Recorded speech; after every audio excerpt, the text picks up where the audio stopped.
Oi, pessoal. Meu nome é Bianca. Eu tô aqui de volta para mais um episódio do Café com a Fono.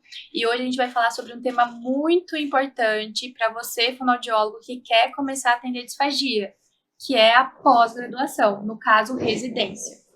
Eu sou suspeita para falar da residência, porque eu fiz residência, eu adoro residência, eu tenho uma paixão incrível, porque na residência, além da gente ter muito da parte teórica, a gente tem uma carga horária gigantesca em prática clínica, em botar a mão na massa. E para isso eu trouxe minhas amigas, que eu conheço desde a graduação, a Bianca, e a Júlia eu conheci na residência, ela é residente do Einstein, para trazer um pouco da experiência delas na residência. Por que que elas escolheram a residência, o que pesou na hora de escolher, qual programa cada uma delas traz. E eu preciso o quê? Que elas se apresentem, né? Porque eu conheço elas de agora, mas tem uma história por trás, né? Por que cada uma decidiu fazer fono?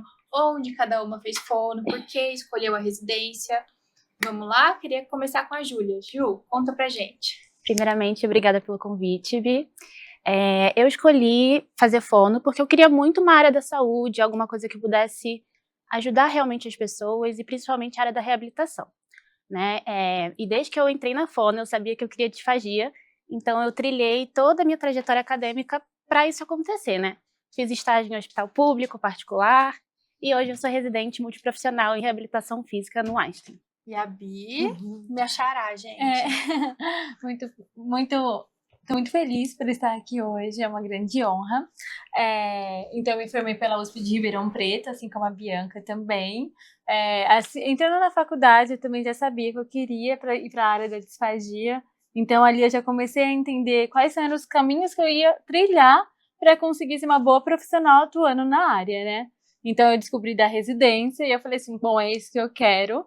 E atualmente eu sou residente na área da criança e do adolescente da Universidade de São Paulo, aqui da USP de São Paulo. Muito legal.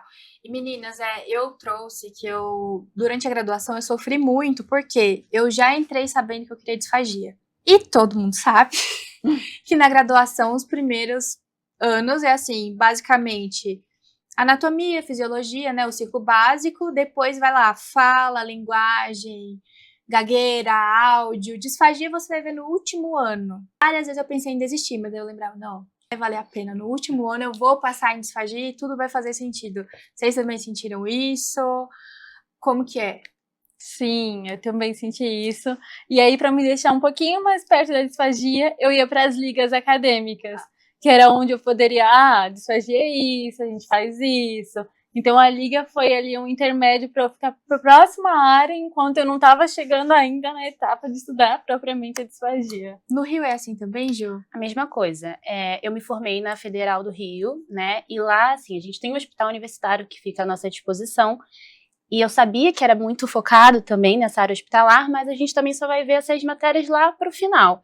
E é engraçado que as pessoas chegam, as pessoas que têm ligação com a linguagem, por exemplo, ficam reclamando do ciclo básico. E eu amava anatomia, fisiologia, toda essa parte mais, né, voltada para a disfagia. E foi a mesma coisa da Bia.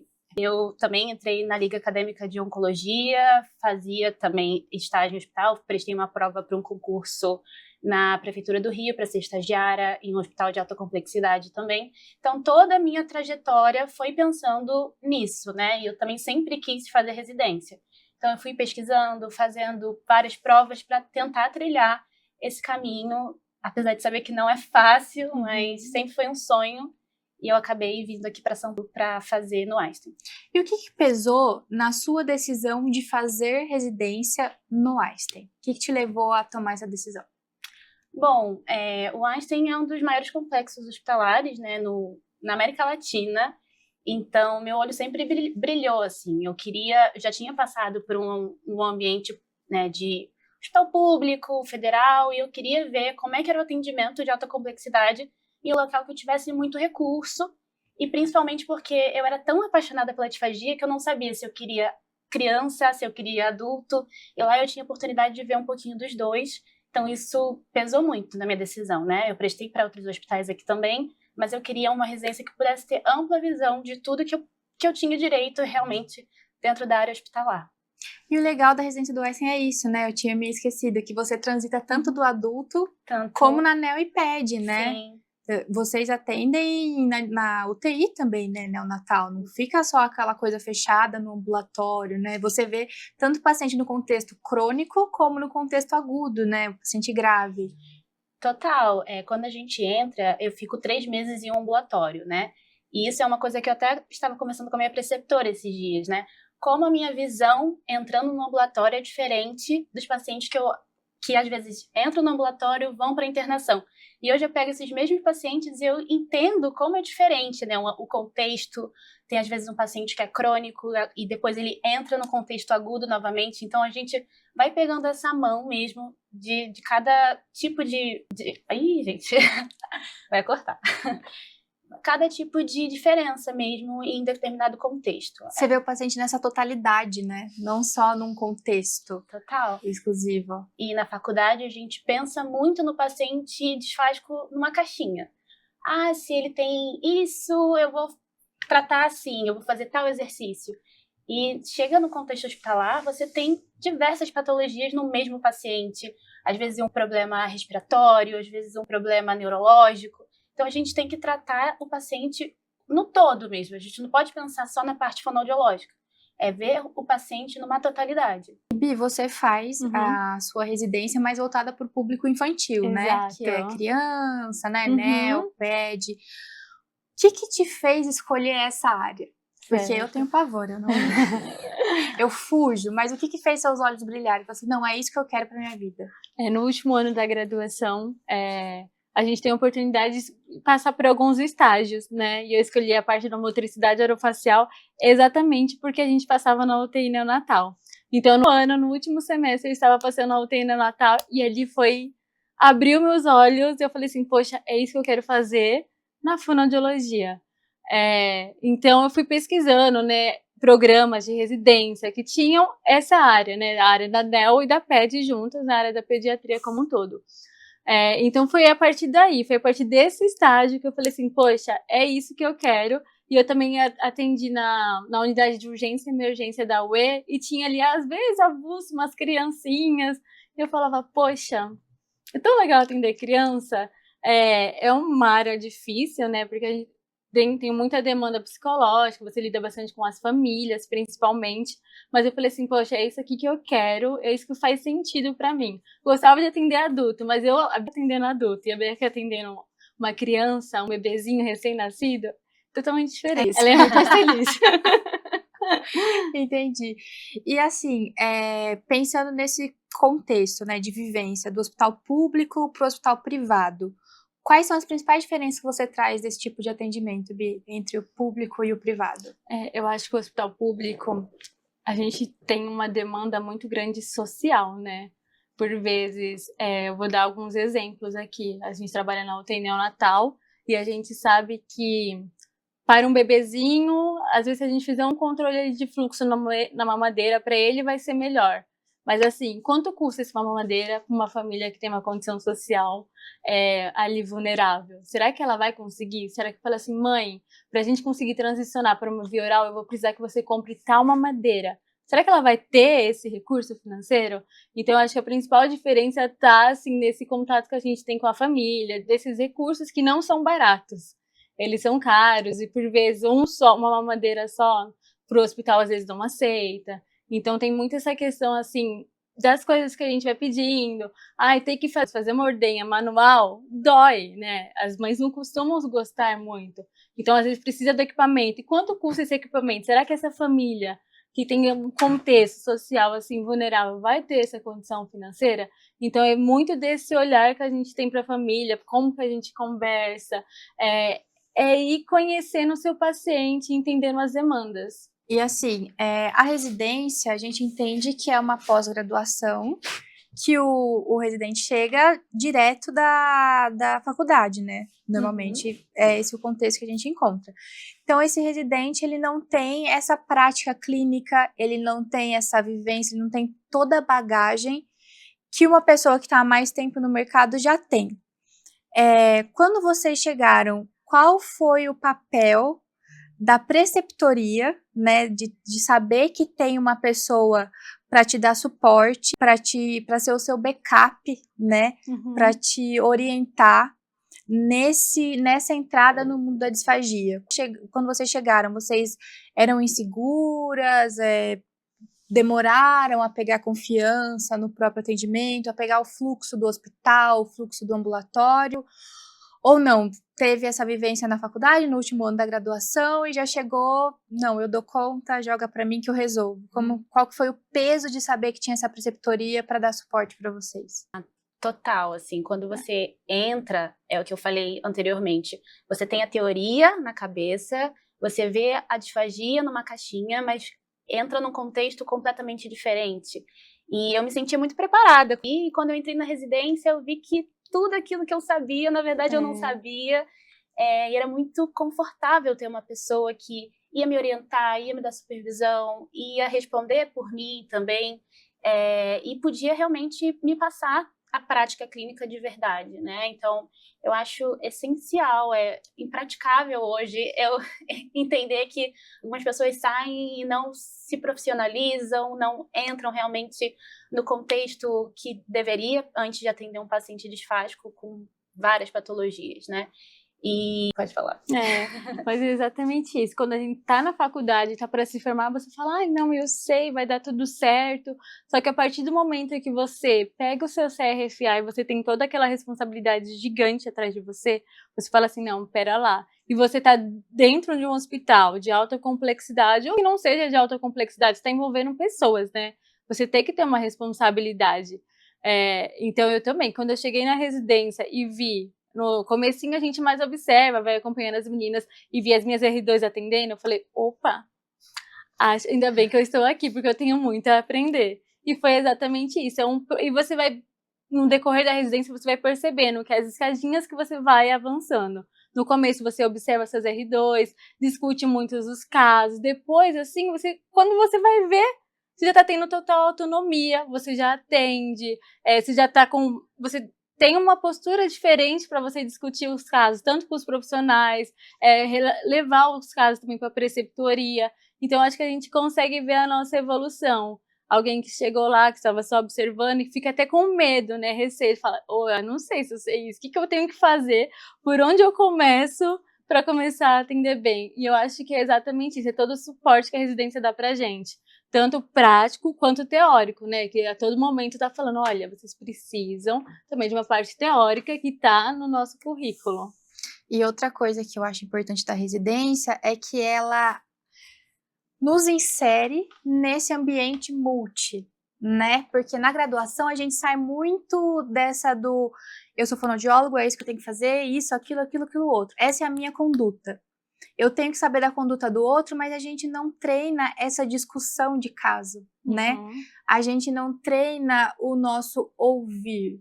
A gente não treina saber, por exemplo, eu não vou manipular, eu não vou organizar os parâmetros de uma ventilação mecânica, mas eu tenho que saber como que funciona uma ventilação mecânica para ter embasamento na hora de discutir o meu caso com o fisioterapeuta. Ele vai me passar os parâmetros, eu não posso não saber o que aqueles parâmetros significam, né? Quando um fisioterapeuta passa os parâmetros de uma ventilação, eu tenho que saber se esse paciente está grave, se ele está numa fase aguda, se ele já está numa fase mais controlada, se ele está em fase de recuperação, né?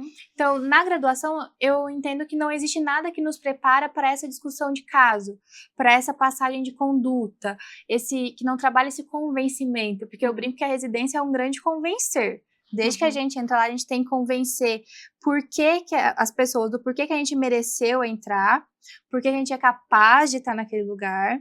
Depois a gente tem que convencer os nossos pacientes a confiarem na gente, que a gente não é estagiário, a gente já tem CRFA, a gente já é formado. Depois que a gente convencer um paciente, a gente tem que convencer o médico de que ele precisa chamar a gente para o caso sim, e que a nossa conduta tem que ser respeitada. E depois a gente tem que convencer a copeira, ou familiar, ou a nutricionista da adaptação da dieta que aquele paciente precisa e por que ele precisa daquele preparo. Então, a nossa profissão é um grande convencimento o tempo todo. E na graduação a gente não sai preparado para isso. Na graduação a gente sai preparado a ler, a estudar, decorar e aplicar, né? Mas performar a gente não aprende. E eu acho que é isso a grande lição o grande benefício da residência, Com né, certeza. pra gente. Eu costumo falar que a gente avança 5 anos em 2, porque a gente aprende não só a tratar o paciente, mas a gente aprende ações multiprofissionais. A postura que a gente tem que ter com o médico, com o fisioterapeuta, com o nutricionista. A gente aprende tudo, a lidar com aquele ambiente, né? Então, hoje, para eu ter o paciente reabilitado, eu preciso do parceiro de cuidado, por exemplo, que é o cuidador. Eu preciso ter a família alinhada com as expectativas de onde aquele paciente pode chegar. Então, a gente está inserido naquele contexto e realmente avança muito nessa parte profissional em 2 anos, né? Então, é indispensável. Para mim, foi a melhor escolha que eu poderia ter feito e eu realmente não vejo assim como ser inserido na disfagia sem ter feito uma carga horária tão grande como... E na residência, a todo momento, é bem incentivado, né? A gente conversar com os outros profissionais. E aí eu vejo também a importância das reuniões multiprofissionais que os residentes estão inseridos. Que é quando a gente pega todas as áreas e vai cada um falando da sua parte. Mas no final, o paciente ele é um só. Então, todas aquelas partes constituem o paciente. Então, é por isso que é muito importante falar, a fono tá lá, tá se posicionando, explicando o que está acontecendo, e as outras áreas também, para a gente ver como elas funcionam juntos. Para o meu paciente, para o meu bebezinho estar bem, ele precisa de um bom aporte nutricional, da nutrição, e também do fisioterapeuta. E é muito importante eu reconhecer tudo aquilo que eles estão me falando. Estou transicionando para tal leite. Mas espera, será que esse tal leite, ele tem um gosto bom? Ele tem um gosto ruim? Como que o meu bebezinho vai lidar?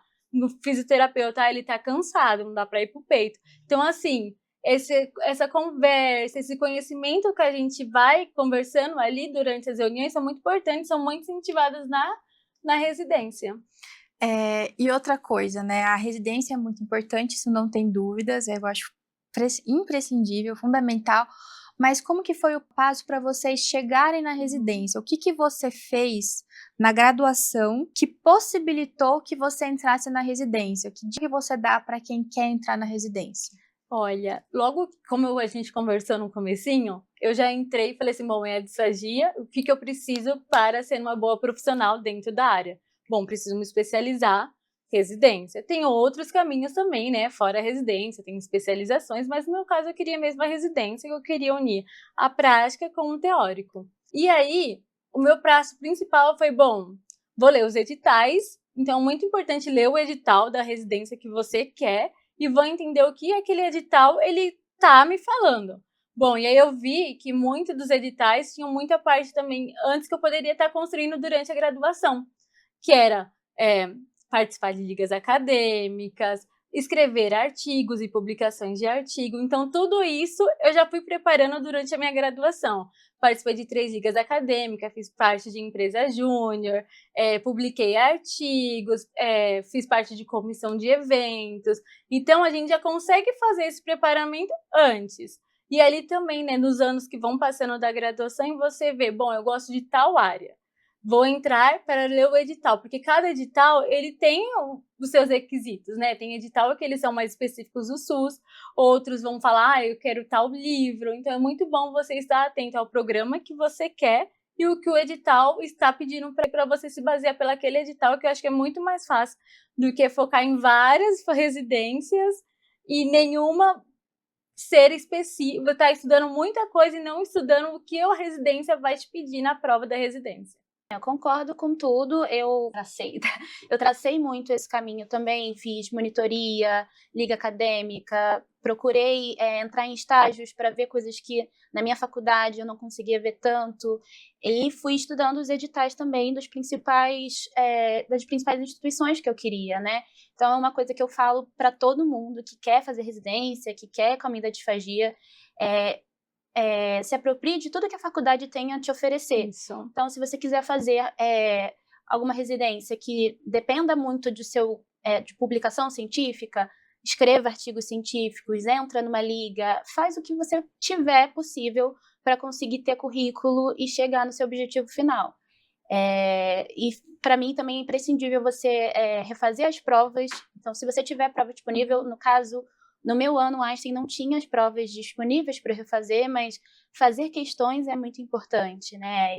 Além de você estar estudando para a faculdade propriamente dita, pensar que existem concursos, existem outras questões que você precisa refazer para estar mais preparado na hora de realizar a prova. Eu, no caso, não prestei as mesmas provas que vocês, mas nas instituições que vocês fizeram, tinha a parte da entrevista? Tinha. O meu tinha análise curricular, não tinha parte da entrevista. No meu caso, eu tive uma análise curricular, mas eu fiz a prova prática também, que é a última etapa do Einstein. Então, eles querem ver não só qual é o seu conhecimento na área de fonoaudiologia, mas como você lida sob pressão, como você se porta com um paciente, na frente de um colega de trabalho. Então, para eles é muito importante também a questão dos soft skills, além dos conhecimentos da sua área específica. E como que foi essa prova prática? Bom, acho que a Bia também participou, né? Uma prova com atores, fica os psicólogos te analisando junto com uma câmera, e eles te colocam numa situação de pressão mesmo, né? Então, cada ano são cenas variadas, em que você tem que ter muito jogo de cintura e controle ali na hora, né? Às vezes um colega de trabalho te colocando numa questão ética, ou te pressionando a atender um caso que às vezes você não sabe, um paciente também que está com alguma restrição e te coloca numa saia justa, então você tem que ir ali fazendo as cenas e mostrando também não só a sua parte teórica, mas a sua ética, sua postura. E vocês começaram a se preparar para a prova em si, com conteúdo, quanto tempo antes, mais ou menos? Eu comecei há 1 ano e meio antes. Assim, eu acho que quando eu estava no meio do terceiro ano da graduação, eu comecei a começar pelo SUS. Porque o SUS estava mais geral, eu via que caía na maioria das provas, enquanto eu ainda ia para o 4º ano, que eu ia ver qual era a minha área mesmo. Então, eu comecei a comprar alguns livros. A nossa faculdade, né, Faculdade de Ribeirão, ela oferece também para os alunos um curso do SUS, então eu fiz aquele curso. Então, ali no meio do terceiro ano, foi onde eu comecei. Aí, no 4º ano, de fato, foi quando eu falei, bom, agora tem que ser o ano, né? Que é aquele ano que você consegue... Porque quando você termina o terceiro ano, você terminou todas essas matérias teóricas. Então, quer dizer que no 4º ano você já entrou com a teoria em dia. Eu falei, então daqui é a parte de revisar. Então, foi assim que eu fiz. E, assim, eu tenho uma dúvida. No Einstein, eu sei que é um residente por ano que entra, né? De fonoaudiologia. No HC? São 2 por ano. São 2. Da pediatria são 2 por ano e tem outros programas também. Então, a depender do programa, são 2 ou 3 pessoas. E como você vê essa trajetória sozinha, essa solitude no Einstein? Na minha época, quando eu fiz a minha residência, era em dupla. E, assim, eu tenho plena consciência de que eu só consegui chegar até o final porque eu tinha alguém para me apoiar, né? Em quem confiar, em quem dividir. Isso deixa o caminho muito mais leve. Isso porque eu venho de um hospital público. Eu quero saber de você, essa experiência dentro de um hospital privado, que a cobrança é extremamente alta, as expectativas são muito altas, de não ter essa... Como você lida com essa solidão de ser uma residente sozinha? No início é muito difícil, né? Porque você está passando por um turbilhão de emoções, você está inserido num ambiente novo, tendo muita responsabilidade que você antes não tinha.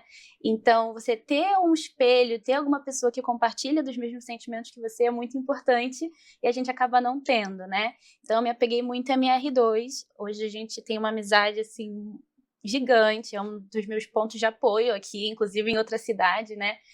Mas é realmente muito difícil. Eu acho muito importante ter alguém do seu lado vivendo as mesmas coisas que você e os mesmos processos.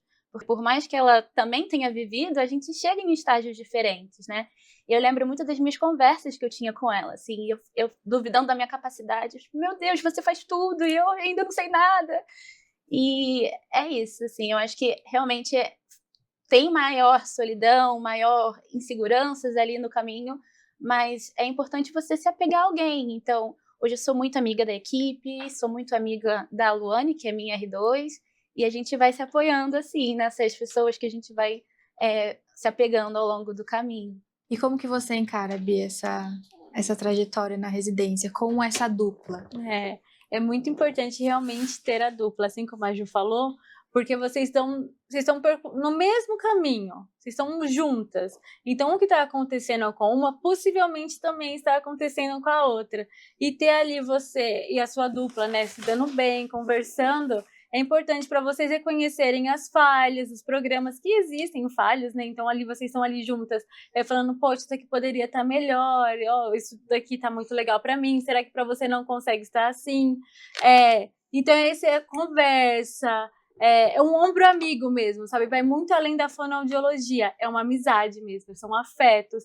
É uma pessoa que você faz 12 horas por dia, então vai ser uma pessoa que vai estar com você muito tempo. Então é muito importante vocês terem um bom relacionamento e assim contar uma com a outra para tudo. E não entra nesse lugar de competição, e né? Não entra nesse lugar de competição. É esse lugar assim de, olha, estou aqui por você e você está aqui por mim. Me dá essa mão e vamos juntas nesse percurso. Até pra levar bronca também, né? Às vezes. Até pra levar bronca. A minha R2 falava, Júlia, não é assim que se faz, você tem que viver o processo. E graças a Deus eu tenho ela, mas assim, eu acho que é muito individual. Se você também tá sozinho e tem outros R1s com você, isso. Faça amizade, se conecte com essas pessoas, porque é imprescindível para você passar por esse momento, né?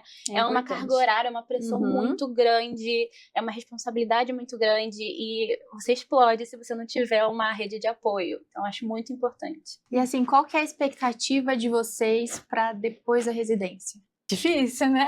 A minha expectativa é continuar na área, principalmente da ANEL, que é uma área que eu gosto bastante, e continuar estudando. Porque, igual a gente fala, não acaba na residência. Tem muitas coisas, muitos artigos que vão saindo, muitas coisas que faltam ainda ser exploradas, né? Porque é um aprendizado, assim, muito contínuo. Então, é continuar me especializando. Eu faço outra especialização e pretendo fazer outras depois, além da residência. E trabalhar em maternidade para sempre. E você, Ju, você pretende continuar aqui? Quer voltar pro Rio? Eu tava conversando isso com ela agora. Eu acho que como eu faço residência aqui, as minhas redes de contato hoje estão aqui. Eu vim também com meu namorado, que foi imprescindível também, né? Meu maior apoiador. E hoje a gente já tem uma vida aqui em São Paulo. Então eu pretendo ficar, eu pretendo estar inserida ainda no mercado de trabalho, no hospital. Mas eu tenho muito sonho também de ter meus próprios pacientes, construir uma carreira talvez no futuro em ambulatório. Vai depender muito de onde a vida me levar. Mas... esse era um ponto. Vocês pretendem continuar em hospital ou acham que assim na residência já deu a cota? Deixa eu ir para o ambulatorial, para o domiciliar? É uma coisa que minhas amigas a gente conversa muito. Meio, né? Metade de uma carga horária no hospital, alguns dias no hospital e complementar, acho que a parte domiciliar. Acho que dá para complementar os dois, né? Eu acho que isso, a residência é muito importante, a vivência hospitalar é muito importante, até para você conhecer pessoas, falar com o médico, nutri, físio, e até então você está preparado para conseguir conciliar atendimento particular ou ter o seu próprio consultório. Acho que dá para a gente ajustar aí os dois ao mesmo tempo e levar até onde também o corpo aguenta, né? E o cuidado é contínuo também, né? Então, o paciente que você viu no hospital, por vezes ele vai precisar desse cuidado posterior. Então, assim, ter a gente ali como suporte para ele, conseguindo fazer esse manejo dos dois cenários, eu acho muito importante. Ótimo, meninas, de verdade, eu fiquei muito feliz com a participação de vocês. Vocês trouxeram experiências muito ricas, muito legais, tanto do mundo da PED, como do mundo da reabilitação física como um todo, tanto desde o velhinho até a criança. É isso que eu quero trazer, essa importância de fazer uma pós-graduação, a importância de não ter esse conhecimento raso, né? Ter essa preocupação de trazer um cuidado especializado para esse paciente, né? E também não esquecer da gente se cuidar, né? Porque eu, como que já fui residente, quero trazer para vocês o quê? Cuidem da saúde mental de vocês. A gente vive a residência 60 horas semanais, mas a nossa vida não pode ser só essas 60 horas semanais, né? A gente tem que cuidar da gente para poder oferecer o melhor cuidado para o outro, né? Então, o hospital não é tudo, é uma boa parte, é uma parte boa da nossa história, da nossa vida, é lá que a gente consegue muitos contatos, mas a gente também tem que saber se cuidar e se priorizar. A residência, ela é muito intensa, então viva intensamente, continuem se esforçando, dando o seu máximo, vale muito a pena, mas quando a residência acabar, vamos olhar um pouquinho mais com carinho pra gente, né? E é isso, muito sucesso pra vocês, obrigada por aceitarem o convite, que vocês continuem brilhando no R2 de vocês, né? Porque tá chegando a noite da sabedoria, que todo mundo vai beber R1 e acordar R2, sabendo tudo pra ensinar pros novos residentes. Com muito sorriso no rosto. Com certeza. E bom humor e paciência, porque a gente tem que lembrar que um dia a gente também já foi R1. Com né? certeza. E se alguém tiver também qualquer dúvida sobre residência, né, sobre os nossos programas mais específicos que a gente não foi falando aqui, também a gente É tá só à procurar as disposição. meninas, que o arroba delas vai estar marcado na descrição do vídeo. Obrigada, gente. Obrigada.